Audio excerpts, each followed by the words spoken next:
So നമസ്തേ. ഇന്ന് നമ്മൾ ചർച്ച ചെയ്യാൻ ഉദ്ദേശിക്കുന്ന വിഷയം ഹാർട്ട്ഫുൾ കമ്മ്യൂണിക്കേഷനാണ്. അല്ലെങ്കിൽ മാസ്റ്ററിന് HCLPOC എന്ന് പറഞ്ഞിട്ടാണ് അദ്ദേഹം പേര് കൊടുത്തിരിക്കുന്നത്. അതായത് ഹാർട്ട്ഫുൾ കമ്മ്യൂണിക്കേഷൻ അല്ലെങ്കിൽ ലാലാജീസ് പ്രിൻസിപ്പിൾസ് ഓഫ് കോൺവെർസേഷൻ. ലാലാജി എന്നതിൻ്റെ ബേസിക് ആയിട്ടുള്ള അടിസ്ഥാനമായിട്ടുള്ള ആശയങ്ങൾ. അപ്പോൾ നമുക്ക് എങ്ങനെ ഹൃദയംഗമമായ രീതിയിൽ ആശയവിനിമയം ചെയ്യാം അല്ലെങ്കിൽ സംഭാഷണം നടത്താം എന്നുള്ളതിനെ കുറിച്ച് ലാലാജി മഹാരാജിൻ്റെ അടിസ്ഥാന തത്വങ്ങളാണ് നമ്മൾ വിശദീകരിക്കാൻ പോകുന്നത്. അപ്പോൾ ആലോചിച്ചു, എത്രയോ കാലങ്ങൾക്ക് മുമ്പ് ലാലാജി മഹാരാജ് പറഞ്ഞു വെച്ച കാര്യങ്ങൾ, ഇതിൽ പല കാര്യങ്ങളും നമ്മൾ കേൾക്കുമ്പോൾ നമുക്ക് തോന്നുന്ന മോഡേൺ മാനേജ്മെൻറ്റിൽ ഉപയോഗിക്കുന്ന പല വിദ്യകളും അന്നേ അദ്ദേഹം പറഞ്ഞു വെച്ചിട്ടുണ്ട്. അപ്പം അതാണ് നമുക്ക് ഒരു 2-3 സെഷൻസിലായിട്ട് നമുക്കത് മനസ്സിലാക്കി ജീവിതത്തിൽ പ്രയോഗിക്കാൻ നമുക്ക് ശ്രമിക്കാം. നമ്മുടെ ഈ ഹാർട്ട്ഫുൾനെസ് മാസ്റ്റേഴ്സ് മുഴുവൻ അവരെ ശ്രദ്ധിച്ചു കഴിഞ്ഞാൽ അവർ ഈ പ്രധാനമായിട്ടും പറയുന്ന ഒരു കാര്യം എന്താണെന്ന് വെച്ചാൽ, ആധ്യാത്മിക പുരോഗതി എന്ന് പറയുന്നത് ഗുരുവിൻ്റെ ഉത്തരവാദിത്തമാണ് പരിപൂർണമായിട്ടും. എന്നാൽ സ്വഭാവ രൂപീകരണം എന്ന് പറയുന്നത് പരിപൂർണമായിട്ടും അഭ്യാസിയുടെ ഉത്തരവാദിത്തമാണ്, അന്വേഷകൻ്റെ, ആധ്യാത്മിക അന്വേഷകൻ്റെ ഉത്തരവാദിത്തം. അപ്പോൾ നമുക്കറിയാം നമ്മുടെ സ്വഭാവത്തിൻ്റെ മഹിമ ഭൗതിക ജീവിതത്തിലും ആധ്യാത്മിക ജീവിതത്തിലും ഒരുപോലെ പ്രധാനം. ഉദാഹരണത്തിന് ഇപ്പോൾ നമ്മൾ ഒരാൾ ജോലിയുള്ള ഒരാളെന്ന് വിചാരിക്കുക, 1,00,000 രൂപ മാസം ശമ്പളം കിട്ടുന്ന ഒരാൾ, അയാൾ മദ്യപാനിയും കൂടിയത് വിചാരിച്ചു. അപ്പോൾ 1-ാം തീയതി ആ ശമ്പളം കിട്ടുന്നത് 4 ദിവസം കൊണ്ട് അത് മുഴുവൻ തീർക്കും. 5-ാമത്തെ ദിവസം തൊട്ട് ആളുകളുടെ അടുത്ത് കടം വാങ്ങേണ്ടി വരും. നമുക്കറിയാം നമ്മുടെ ഇടയിലൊക്കെ അങ്ങനത്തെ ആൾക്കാരില്ലേ. അത് കാണിക്കുന്നതാണ് സ്വഭാവത്തിന് മഹിമയില്ലെങ്കിൽ ഭൗതിക സമ്പത്ത് നമുക്ക് നഷ്ടപ്പെടും. ഇവിടെ ഈ മദ്യപാനം എന്നുള്ള ഒറ്റ സ്വഭാവത്തിൻ്റെ തകരാറുകൊണ്ട് ഇദ്ദേഹത്തിൻ്റെ ഭൗതിക സമ്പത്ത് മുഴുവൻ നഷ്ടപ്പെടും. അപ്പോൾ സ്വഭാവം മഹിമയില്ലെങ്കിൽ ഭൗതിക സമ്പത്ത് നഷ്ടപ്പെടുമെന്ന് നമുക്ക് എല്ലാവർക്കും അറിയാം. അറിയുമെങ്കിലും അത് എത്രമാത്രം നമ്മളുടെ ആഴത്തിൽ നമ്മളുടെ അവബോധത്തിൽ ഉറപ്പിച്ചിട്ടുണ്ടോ എന്ന് അറിയില്ല. ഇതുപോലെ തന്നെയാണ് ആധ്യാത്മിക ജീവിതത്തിൽ. ഈ മാസ്റ്റേഴ്സ് ഈ സംപ്രേഷണത്തിലൂടെ നമുക്ക് തരുന്ന ആധ്യാത്മിക നില, അതായത് ആധ്യാത്മിക പുരോഗതി പരിപൂർണമായിട്ട് അവരുടെ ഉത്തരവാദിത്തം എന്ന് പറയുമ്പോൾ സംപ്രേഷണത്തിലൂടെ അവർ നമുക്ക് ആധ്യാത്മിക നില ഉയർത്തി കൊണ്ടുവരാൻ ശ്രമിക്കുന്നുണ്ട് ഓരോ സെറ്റിങ്ങിലും. പക്ഷേ സ്വഭാവം മഹിമയില്ലെങ്കിൽ ആ ആധ്യാത്മിക സമ്പത്ത് നഷ്ടപ്പെടും. അപ്പോൾ സ്വഭാവത്തിൻ്റെ മഹിമ എന്ന് പറയുന്നത് ഭൗതിക ജീവിതത്തിലും ആധ്യാത്മിക ജീവിതത്തിലും ഒരുപോലെ പ്രസക്തമാണ്. നമ്മൾ അധികം അങ്ങോട്ട് കാര്യമായിട്ട് ആലോചിക്കാത്ത ഒരു വിഷയമാണ്. അപ്പോൾ ഇത് ഈ ഓരോ മാസ്റ്റേഴ്സും അതിനെക്കുറിച്ച് എന്താ പറയണത്. ഉദാഹരണത്തിന് നമ്മൾ ഇപ്പോൾ പറഞ്ഞില്ലേ, ആധ്യാത്മിക പുരോഗതി എന്ന് പറയുന്നത് മാസ്റ്റർ ഉത്തരവാദിത്തമാണ്. സ്വഭാവ രൂപീകരണം അഭ്യാസ ഉത്തരവാദിത്തമാണ്. അപ്പോൾ നമുക്ക് പ്രഥമ ദൃഷ്ടിയ തോന്നുന്നത് എന്താണ്, ആധ്യാത്മിക പുരോഗതി തരേണ്ടത് മാസ്റ്ററാണല്ലോ. അപ്പോൾ 99% അദ്ദേഹത്തിൻ്റെ ഉത്തരവാദിത്തമാണ്, അല്ലെങ്കിൽ 100% അദ്ദേഹത്തിൻ്റെ ഉത്തരവാദിത്തം എന്ന് തോന്നും. സ്വഭാവം രൂപീകരിക്കേണ്ട 1% ഉള്ളൂ നമ്മുടെ ഉത്തരവാദിത്തം. അങ്ങനെ നമുക്ക് പ്രഥമ ദൃഷ്ടിയ തോന്നുന്നത്. പക്ഷേ അങ്ങനെയല്ല, വാസ്തവത്തിൽ തിരിച്ചാണ്.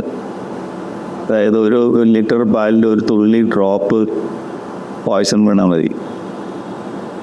അപ്പോൾ വാസ്തവത്തിൽ നേരെ തിരിച്ചാണ്. 99% ആധ്യാത്മിക പുരോഗതി സ്വഭാവത്തിൻ്റെ മഹിമയെ ആശ്രയിച്ചായതുകൊണ്ട് 99% നമ്മുടെ ആധ്യാത്മിക പുരോഗതി അഭ്യാസിയുടെ ഉത്തരവാദിത്തമാണ്. കാരണം എന്താ, മാസ്റ്ററുടെ ഉത്തരവാദിത്വം അദ്ദേഹം എന്തായാലും നിർവഹിച്ചിരിക്കുന്നുള്ള ഉറപ്പാണ്. ഓരോ പ്രാവശ്യവും സിറ്റിങ്ങിലും ആ കണ്ടീഷൻസ് നമുക്കിങ്ങനെ ഉദാരമായിട്ട് തന്നുകൊണ്ടിരിക്കുന്നത് നമുക്കറിയാം. ഇപ്പം തന്നെ കഴിഞ്ഞ സിറ്റിങ്ങിൽ നിങ്ങൾ നിരീക്ഷിച്ചിട്ടുണ്ടെങ്കിൽ അപ്പം അദ്ദേഹത്തിൻ്റെ ഉത്തരവാദിത്വം അദ്ദേഹം നിർവഹിക്കാം. അപ്പോൾ 99% അഭ്യാസിയുടെ ഉത്തരവാദിത്തമാണ് ആധ്യാത്മിക പുരോഗതി. ആധ്യാത്മിക പുരോഗതിയും ഭൗതിക പുരോഗതിയുമാണ്. അപ്പോൾ ഹാർട്ട്ഫുൾനെസ്സിൽ ഇതിൻ്റെ എല്ലാം ഉത്തരവാദിത്വം നമ്മൾ സ്വയം ഏറ്റെടുക്കുന്നതാണ്. അപ്പോൾ ആ ഉത്തരവാദിത്വം ഏറ്റെടുക്കുന്നതുകൊണ്ടാണ് പലപ്പോഴും അതിന് നമ്മൾ വ്യതിചലിക്കുന്നത്. നമുക്ക് നമ്മുടെ ഉത്തരവാദിത്വം ആരെങ്കിലും ഏൽപ്പിക്കുക വെച്ചാൽ വളരെ സന്തോഷമാണ്. അപ്പോൾ ഇത് നമ്മൾ മനസ്സിലാക്കണം. 99% ആധ്യാത്മിക പുരോഗതിയുടെ ഉത്തരവാദിത്വം ആധ്യാത്മിക സാധകനാണ്. മാസ്റ്ററുടെ ഉത്തരവാദിത്വം അദ്ദേഹം എന്തായാലും നിർവഹിക്കുന്നുള്ളത് ഉറപ്പാണ്. നമ്മൾ ഓരോ സിറ്റിങ്ങിലും അത് ഫീൽ ചെയ്യണത്. അപ്പോൾ പിന്നെ നമുക്ക് അതിനെക്കുറിച്ച് ഒരു തെളിവിൻ്റെ ആവശ്യമില്ല. ഇനി ഈ മാസ്റ്റേഴ്സ് ഓരോരുത്തരും ഇതിനെക്കുറിച്ച് എന്താ പറയണമെന്ന് നമുക്ക് തോന്നും. അപ്പോൾ ഇത് ബോധപൂർവം നമ്മൾ പരിഷ്കരിക്കേണ്ടതാണെന്നുള്ളതാണ്. നമ്മൾ എന്തിനെക്കുറിച്ച് ബോധവാനാണോ അത് മാത്രമേ നമ്മുടെ ജീവിതത്തിൽ നമുക്ക് മാറ്റിയെടുക്കാൻ, പരിവർത്തനത്തിന് വിധേയമാക്കാൻ പറ്റൂ. അപ്പോൾ ഇത് ഓട്ടോമാറ്റിക്കായിട്ട് സംഭവിക്കുന്നതല്ല സ്വഭാവ രൂപീകരണം എന്ന്. നമുക്ക് അതിൻ്റെ പിന്നിൽ ഒരു പരിശ്രമം, ബോധപൂർവമുള്ള പരിശ്രമം ആവശ്യം. ഇപ്പോൾ നമ്മൾ പറഞ്ഞു ലാലാജി മഹാരാജാണ് ഇതിൻ്റെ പ്രിൻസിപ്പിൾസ് തുടങ്ങി വെച്ചത്. അദ്ദേഹം ഇതെങ്ങനെ, ഞാനിത് പല പ്രാവശ്യം ചെറുപ്പത്തിലൊക്കെ ഇങ്ങനെ ആലോചിക്കാറുണ്ട്. ഈ ആധ്യാത്മിക സാധനയിൽ സ്വഭാവത്തിന് എന്താണ് പ്രത്യേകത? കാരണം പല സന്യാസിമാരും യോഗികളൊക്കെ വളരെ പെട്ടെന്ന് കോപിക്കുന്ന ആൾക്കാരും നമുക്കറിയാം. ദുർവാസാവ് അങ്ങനെയുള്ള ആൾക്കാരൊക്കെ പെട്ടെന്ന് ദേഷ്യം വരുന്ന ആൾക്കാരാണ്. അപ്പോൾ ഈ ആധ്യാത്മിക പുരോഗതിയും സ്വഭാവ മഹിമയും തമ്മിൽ ബന്ധമുണ്ടോ എന്ന് എനിക്ക് വ്യക്തിപരമായിട്ട് സംശയമായിരുന്നു. അത് അപ്പോഴാണ് അതിൽ വിപ്ലവകരമായിട്ടുള്ളൊരു സ്റ്റേറ്റ്മെൻറ്റ് ലാലാജി മഹാരാജ്. അദ്ദേഹം ആത്മാവിനൊരു നിർവചനം കൊടുക്കുന്നുണ്ട്. നമ്മുടെ പുസ്തകങ്ങളിലുണ്ട്. ആത്മൻ എന്ന് പറഞ്ഞാൽ എന്താണ്? ആത് പ്ലസ് മൻ എന്നാണ് അത് അതിന് ഡെഫിനേഷൻ കൊടുക്കുന്നത്. ആത് എന്ന് പറഞ്ഞ വാക്കിൻ്റെ അർത്ഥം സംസ്കൃതത്തിൽ ഓരോ വാക്കിനും ഒരു 2 അക്ഷരങ്ങൾ ചേർക്കുമ്പോഴും 3 അക്ഷരം ചേർക്കുമ്പോഴും പദങ്ങൾ കൊണ്ടുമ്പോഴൊക്കെ വ്യത്യസ്തമായ അർത്ഥങ്ങൾ കോർത്തിണക്കിയ ഒരു മനോഹരമായിട്ടുള്ള ഭാഷയാണത്. അതുകൊണ്ട് അതിനെ ദേവഭാഷ എന്ന് വിളിക്കുന്നത്. ബോധപൂർവ്വം ഉണ്ടാക്കിയിട്ടുള്ളൊരു ഭാഷയാണ് നമുക്ക് സംസ്കൃതത്തെ നോക്കി കഴിഞ്ഞാൽ കാണാൻ പറ്റും. അതുപോലൊരു ഭാഷയും കാണാൻ കഴിയും. ഒരക്ഷരം പറഞ്ഞാൽ അതിൻ്റെ ഒരു അർത്ഥമുണ്ട്, 2 അക്ഷരങ്ങൾ ചേർക്കുമ്പോൾ അതിന് മറ്റൊരു അർത്ഥം. അങ്ങനെയാണ്. അപ്പോൾ ആത്മൻ എന്നുള്ളിൽ ആത് എന്ന് പറഞ്ഞു കഴിഞ്ഞാൽ ചലനം, മൂവ്മെൻറ്റ്. മൻ എന്ന് പറഞ്ഞാൽ നമുക്കറിയാം മനസ്സായി. അപ്പോൾ ഈ വാക്കിൻ്റെ അർത്ഥം ആത്മൻ എന്നുള്ളത് ലാലാജി മഹാരാജ് വിശദീകരിക്കുന്നത് ആദ്യത്തെ ഭാഗം ചലനം, അത് ശരീരത്തിൻ്റെ ചലനം. മൻ എന്ന് പറഞ്ഞാൽ മനസ്സിൻ്റെ ചലനം. ഇത് രണ്ടും കൂടി ഒരു വിത്തിൻ്റെ രൂപത്തിലാക്കിയിട്ടുള്ളതാണ് ആഖ്യാനം. ഇപ്പം ശരീരത്തിൻ്റെ ചലനം എന്ന് പറഞ്ഞാൽ എന്താണ്? നമ്മുടെ പെരുമാറ്റ രീതി, നമ്മുടെ ചേഷ്ടകൾ, അതല്ലേ ശരീരത്തിൻ്റെ ചലനം എന്ന് പറഞ്ഞാൽ? അതല്ലേ നമ്മുടെ പെരുമാറ്റ രീതി. നമ്മുടെ ശരീരത്തിൻ്റെ ചലനം എന്ന് പറഞ്ഞാൽ. മനസ്സിൻ്റെ ചലനം എന്ന് പറഞ്ഞാലോ ചിന്തകളുടെ പ്രവാഹം. ഏതൊക്കെ തരത്തിലുള്ള ചിന്തകളാണ് നമ്മളുടെ മനസ്സിലൂടെ കടന്നു പോകുന്നത്, അതായത് മനോഭാവം. അങ്ങനെ നോക്കുമ്പോൾ മനോഭാവം, പെരുമാറ്റ രീതി, ഇതിൻ്റെ ഒരു സംഘടിതമായിട്ടുള്ള രൂപമാണ് എന്ത്? ഒരു വിത്താണ് ആത്മൻ, അല്ലെങ്കിൽ നമ്മുടെ ആത്മാവ്. ഇത്തരം ഡെഫിനേഷൻ ആധ്യാത്മിക ശാസ്ത്രങ്ങളിൽ എവിടെയില്ല. വിഘടിക്കാൻ പറ്റാത്തൊരു സംഗതിയാണ് ആത്മൻ എന്നായിരുന്നു അതുവരെയുള്ള സങ്കല്പം. അങ്ങനെയല്ല എന്ന് ലാലാജി മഹാരാജാണ്. അപ്പോൾ നമ്മുടെ മനോഭാവത്തിൻ്റെയും പെരുമാറ്റ രീതിയുടെയും ആകത്തുകയാണ് ആത്മാവെങ്കിൽ ഈ മനോഭാവവും പെരുമാറ്റ രീതിയും ആത്മാവിനെ പോസിറ്റീവായിട്ടും നെഗറ്റീവായിട്ടും ബാധിക്കും. ഇതാണ് എനിക്ക് വലിയൊരു ഉൾവലി ചെയ്തു. അത് ശരി. അപ്പോൾ സ്വഭാവം പരിഷ്കരിക്കേണ്ടത് അനിവാര്യമാണ്. അതുവരെ അതിൻ്റെ ആവശ്യകതയെക്കുറിച്ച് എനിക്ക് അത്ര ബോധ്യം ഉണ്ടായിരുന്നില്ല. കാരണം പല യോഗികളെ കാണുമ്പോൾ ഈ സ്വഭാവത്തിൻ്റെ മഹിമ നമുക്ക് അവിടെ പ്രകടമായിട്ട് കാണാൻ കഴിയില്ല. അപ്പോൾ ഇതാണ് അതിന് കാരണം. അതായത് നമ്മുടെ പെരുമാറ്റ രീതിയും മനോഭാവവും ആത്മാവിനെ പോസിറ്റീവായിട്ടും നെഗറ്റീവായിട്ടും ഭാവം. ഇത് ബോധപൂർവം പരിഷ്കരിക്കേണ്ടത് ആവശ്യമാണ്. ഓട്ടോമാറ്റിക് അല്ല. ഇതാണ് ലാലാജി മഹാരാജ് ഇതിനെക്കുറിച്ച് പറഞ്ഞു വയ്ക്കുന്നത്. ഇതേ കാര്യം തന്നെ ബാബുജി മഹാരാജിൻ്റെ അടുത്ത് വരുമ്പോൾ അദ്ദേഹം പറയുന്നത് കുറച്ചും കൂടി വേറൊരു രീതിയിലാണ്. ഇപ്പോൾ ബാബുജി മഹാരാജ് പറയും, നമ്മളെല്ലാ മാസ്റ്റേഴ്സും എന്താ പറയണമെന്ന് കേട്ട് കഴിഞ്ഞാൽ നമുക്ക് അതിൻ്റെ ക്രക്സ് നമുക്ക് അതിൻ്റെ വേഗം പിടികിട്ടും. ബാബുജി മഹാരാജ് പറയുന്നത് നമ്മളെല്ലാവരും പരസ്പരം കണക്റ്റഡ്, നമ്മളെല്ലാവരും ഒരേ ഉറവിടത്തു നിന്ന് വന്നിരിക്കുന്നത്, ഒരേ ലക്ഷ്യത്തിലേക്ക് യാത്ര ചെയ്യുന്ന ആൾക്കാരാണ്. അതിന് എത്രയോ മീനിങ് ഉണ്ട്. അതിന് അദ്ദേഹം പറയുന്നത് നമ്മൾ ആധ്യാത്മികമായിട്ട് നമ്മളെല്ലാവരും ഒന്നാണ്. ആത്മാവ് എന്ന് പറയുന്നത് ദിവ്യത്വത്തിൻ്റെ ഒരു അംശമാണ്. അതാണ് നമ്മളുടെ ഉള്ളിൽ, എല്ലാവരും ഉള്ളിലുള്ളത്. നമ്മളെല്ലാവരും ഒന്നാണ് ആത്മീകമായിട്ട് എന്നുള്ളത് എല്ലാവരും അംഗീകരിക്കുന്ന വസ്തുതയാണ്. എന്നാൽ മാനസികമായിട്ടും ബുദ്ധിപരമായിട്ടും ധാർമ്മികമായിട്ടും നമ്മൾ ഒന്നാണെന്ന് ബാബുജി മഹാരാജ് പറഞ്ഞു. മാനസികമായിട്ട് നമ്മൾ എങ്ങനെ ഒന്നാണ്? നമുക്കൊക്കെ വ്യത്യസ്തമായ ചിന്തകളല്ലേ? അതെ, പക്ഷേ ആ ചിന്തകളുടെ പിന്നിലുള്ള ഫീലിങ്സ് ഒന്നാണ്. എങ്ങനെ ബുദ്ധിപരമായിട്ട് നമ്മൾ ഒന്നാവുക? നമ്മളൊക്കെ ബുദ്ധി സാമർഥ്യം വ്യത്യസ്തമായ രീതിയിലല്ലേ? അതെ, പക്ഷേ ബുദ്ധിയുടെ പരിണാമമായിട്ടുള്ള വിവേകം നമ്മളെല്ലാവരും ഒന്നാണ്. ധാർമ്മികമായിട്ട് എങ്ങനെ നമ്മളെല്ലാവരും ഒന്നാവുക? അല്ല, ഓരോരുത്തരുടെയും ധാർമ്മികത വേറല്ലേ? അല്ല, ബാബുജി മഹാരാജ് ധാർമ്മികത എന്ന് പറഞ്ഞാൽ ധർമ്മം എന്ന് പറഞ്ഞ നിലനിൽപ്പ് എന്നാണ് അർത്ഥം. ദാറ്റ് വിച്ച് സസ്റ്റെയിൻസ്, നിലനിൽക്കുന്നത്. അപ്പോൾ എല്ലാത്തിനെയും നിലനിൽക്കാൻ അനുവദിക്കുക എന്നുള്ളതാണ് ധർമ്മത്തിൻ്റെ കാതലായ ആശയം. അപ്പോൾ മാനസികവും ബുദ്ധിപരവും ധാർമ്മികവുമായിട്ട് നമ്മൾ ഒന്നാണ് എന്നുള്ള ആശയം നമ്മൾ ജീവിതത്തിൽ ബോധപൂർവം പരിഷ്കരിച്ചെടുക്കേണ്ട സംഗതിയാണ്. അത് ആത്മാവിൻ്റെ മാതിരി നമ്മൾ ഒന്നാന്ന് നമുക്ക് എല്ലാവർക്കും അറിയാം. ഇത് ഒന്നാന്നുള്ള ധാരണ പോലും നമുക്കില്ല. നമ്മൾ വ്യത്യസ്തരാണ് മനസ്സിലും ബുദ്ധിയിലും അതുപോലെ തന്നെ ധാർമ്മികതയിലും എന്നാണ് നമ്മുടെ ധാരണ. പക്ഷെ അതാണ് നമുക്ക് വർക്ക് ചെയ്യാനുള്ള ഏരിയ. വർക്ക് ചെയ്യാനുള്ള ഏരിയ എന്ന് പറഞ്ഞാൽ സാധന, അല്ലെങ്കിൽ നമ്മുടെ ജീവിതം കൊണ്ട് മനോഭാവവും പെരുമാറ്റവും. അപ്പോൾ ബാബുജി മഹാരാജ് പറഞ്ഞ സാധന, മനോഭാവം, പെരുമാറ്റ രീതി, ഇതിലൂടെ മാനസികവും ബുദ്ധിപരവും ധാർമ്മികവുമായ രീതിയിൽ നമ്മൾ ഒന്നാണെന്ന് നമ്മൾ തെളിയിക്കേണ്ടിയിരിക്കുന്നതാണ്. അപ്പോൾ സ്വഭാവത്തിൻ്റെ മഹിമയെക്കുറിച്ച് അദ്ദേഹം അത് വേറൊരു രീതിയിൽ നമുക്ക് അവതരിപ്പിച്ചു തരും. ഇനി ചാരിജി മഹാരാജിൻ്റെ അടുത്തേക്ക് വന്നാൽ അദ്ദേഹം ഇത് തന്നെ കുറച്ചുകൂടി മനോഹരമായിട്ട് പറയുന്നുണ്ട്. അദ്ദേഹം പറയുന്നത് എന്താ വെച്ചാൽ, സ്വഭാവം എന്ന് പറഞ്ഞാൽ അദ്ദേഹത്തിന് നിർവചിക്കുന്നു. എന്താണ് ഒരാളുടെ സ്വഭാവം? അപ്പോൾ സ്വഭാവത്തിനെയാണ് പരിഷ്കരിക്കുക എന്ന് പറയും. സ്വഭാവം പരിഷ്കരിക്കുക എന്ന് പറഞ്ഞാൽ എന്താണ് പരിഷ്കരിക്കേണ്ടതെന്ന് ചാരിജി മഹാരാജ് അദ്ദേഹം പറയണത്, ഇത് നമ്മുടെ ആറ്റിറ്റ്യൂഡ് അല്ലെങ്കിൽ മനോഭാവം, നമ്മുടെ പെരുമാറ്റ രീതി, ലക്ഷ്യബോധം, ഈ മൂന്നെണ്ണത്തിൻ്റെ ഒരു സംഗ്രഹമാണ് ക്യാരക്ടർ. അപ്പോൾ attitude, behaviour, constant consciousness of the goal, ഇതാണ് ചാരിജി മഹാരാജ് പറയുന്നത്. മനോഭാവം, പെരുമാറ്റ രീതി, ലക്ഷ്യബോധം, ഇതാണ് ഒരു മനുഷ്യൻ്റെ സ്വഭാവം എന്ന് പറഞ്ഞാൽ. അപ്പോൾ മനോഭാവം എന്ന് പറഞ്ഞാൽ എന്താ?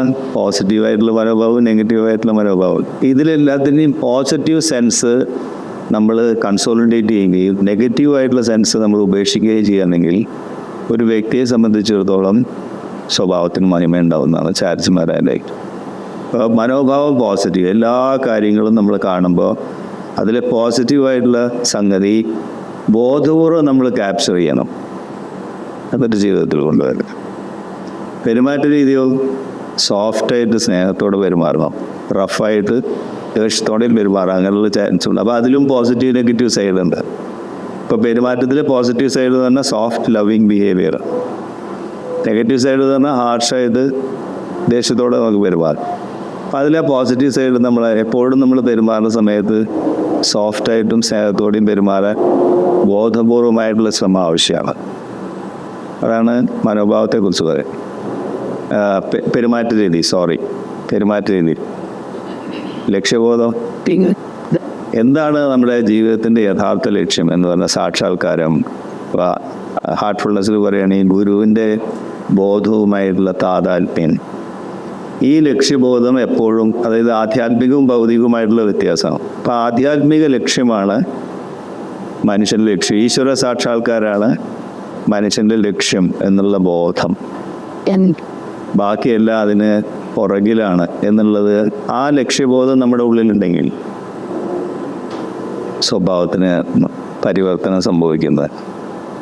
നമ്മൾ ഓരോരുത്തരും ആലോചിച്ച് നോക്കും, നമ്മുടെ സ്വഭാവത്തിനും ചെക്ക് ചെയ്യാനുള്ള 3 ഫാക്ടേഴ്സ് ചാറ്റർജി മഹാരാജ് വളരെ ക്ലിയർ ആയിട്ട് പറയും. മനോഭാവം, പെരുമാറ്റ രീതിയും, ലക്ഷ്യബോധം. ഇതിനെല്ലാത്തിനും പോസിറ്റീവ് സൈഡുണ്ട്, നെഗറ്റീവ് സൈഡുണ്ട്.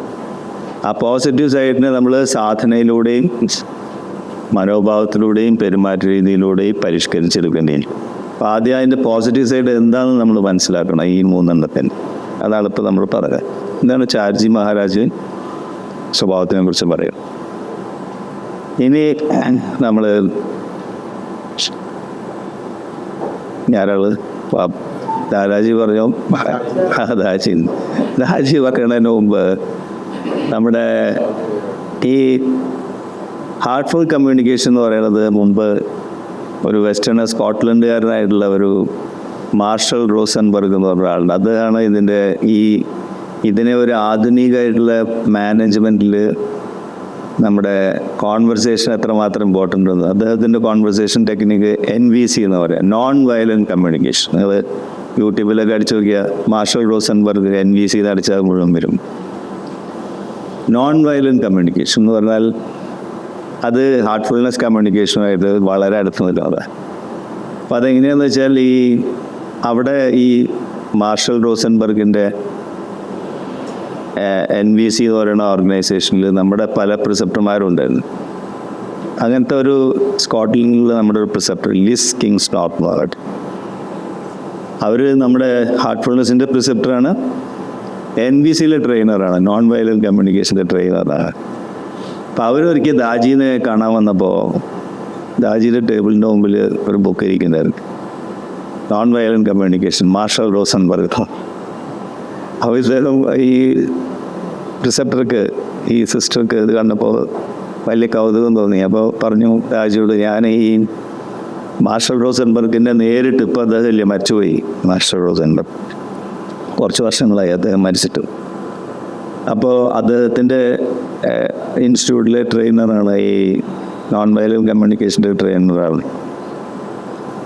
അപ്പോൾ ദാജി ഇത് വായിച്ചിട്ടുണ്ട്. അപ്പോൾ അപ്പോഴാണ് ദാജി ലാലാജീസ് പ്രിൻസിപ്പിൾസ് ഓഫ് കോൺവെർസേഷൻ എന്ന് പറഞ്ഞിട്ട് നമ്മുടെ ട്രൂത്ത് എറ്റേണൽ എന്നുള്ള പുസ്തകം, അതെന്നാ ഒരു 3-4 പേജ് പ്രിൻ്റ് എടുത്ത് കൊടുത്തു, വായിക്കാൻ പറഞ്ഞു. എന്തായാലും ലാലാജീസ് പ്രിൻസിപ്പിൾസ് ഓഫ് കോൺവെർസേഷൻ ബുക്ക് നമ്മുടെ ട്രൂത്ത് എറ്റേണൽ വായിച്ചിട്ടുള്ളവർക്കൊക്കെ അറിയാതെ. എന്നിട്ട് പറഞ്ഞു, ഇത് രണ്ടും കമ്പയർ ചെയ്ത് നോക്കുന്നത്. ഇപ്പോൾ കമ്പയർ ചെയ്ത് നോക്കുമ്പോൾ രണ്ടും ഒന്നാണ്. എന്ന് മാത്രമല്ല, ആത്മീയമായിട്ടുള്ള സൈഡിന് ഇതിൽ കൂടുതൽ പ്രാധാന്യം ദാദാജി മഹാരാജ് കൊടുക്കുന്നത്. പക്ഷേ റോസൻബർഗും പറയണ ഒരേ കാര്യം. അങ്ങനെയാണ് ദാജി പറഞ്ഞ ഒരു കാര്യം ചെയ്യുക, എന്തായാലും നോൺ വയലൻറ്റ് കമ്മ്യൂണിക്കേഷനിൽ ട്രെയിനറല്ലേ അവർ, നമ്മുടെ പ്രിസെപ്റ്ററും അതായി. അപ്പോൾ അവർ ഒരു കാര്യം ചെയ്യുക, നമുക്ക് ഹാർട്ട്ഫുൾ കമ്മ്യൂണിക്കേഷൻ എന്ന് പറഞ്ഞിട്ട് ഹാർട്ട്ഫുൾനെസ്സിലെ അഭ്യാസികൾക്കും പ്രിസെപ്റ്റർമാർക്കും എല്ലാവർക്കും നമുക്കിതിലൊരു ട്രെയിനിങ് കൊടുക്കണം എന്ന് പറഞ്ഞിട്ട് ഹാർട്ട്ഫുൾ കമ്മ്യൂണിക്കേഷൻ, അതിൻ്റെ ഡയറക്ടറാക്കി വെച്ചു, ഹാർട്ട്ഫുൾനെസ് കമ്മ്യൂണിക്കേഷൻ്റെ. അവരാണ് നമ്മുടെ ഈ ഹാർട്ട്ഫുൾനെസ് കമ്മ്യൂണിക്കേഷൻ്റെ ഡയറക്ടർ ലിസ് കിങ്സ്റ്റോപ്പ് എന്ന് പറയുന്നത്. യൂട്യൂബിൽ അവർ ചില ഇൻ്റർവ്യൂസൊക്കെ തന്നെ കാണാൻ പറ്റും. അപ്പോൾ ഈ മാർഷൽ റോസൻ, അങ്ങനെയാണ് ഇതിൻ്റെ തുടക്കം. ഈ ഹാർട്ട്ഫുൾനെസ് കമ്മ്യൂണിക്കേഷൻ്റെ തുടക്കം അങ്ങനെയാണ്. അപ്പോൾ ഈ മാർഷൽ റോസൻബർഗ് എന്താണ് പറയണതെന്ന് വെച്ചാൽ, നമ്മൾ നമ്മുടെ ഹൃദയത്തിലുള്ള ദിവ്യത്വവുമായിട്ട് കണക്ട് ചെയ്തിരിക്കണം. അതേപോലെ ഈ ദിവ്യത്വം എല്ലാവരുടെ ഹൃദയത്തിലുള്ളത് ഒന്നാണ്. അപ്പം അതുമായിട്ടും കണക്ട് ചെയ്തിരിക്കണം. അപ്പം നമ്മുടെ ഹൃദയത്തിലുള്ള ദിവ്യത്വമായി നമ്മൾ കണക്ട് ചെയ്തിരിക്കണം. അത് തന്നെ എല്ലാവരുടെ ഹൃദയത്തിലുള്ള ദിവ്യത്വമായിട്ട് നമ്മൾ കണക്ട് ചെയ്തിരിക്കുന്നു.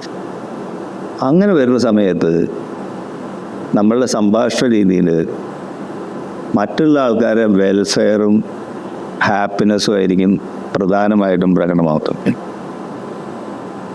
നമ്മൾ will be thinking of the welfare of others.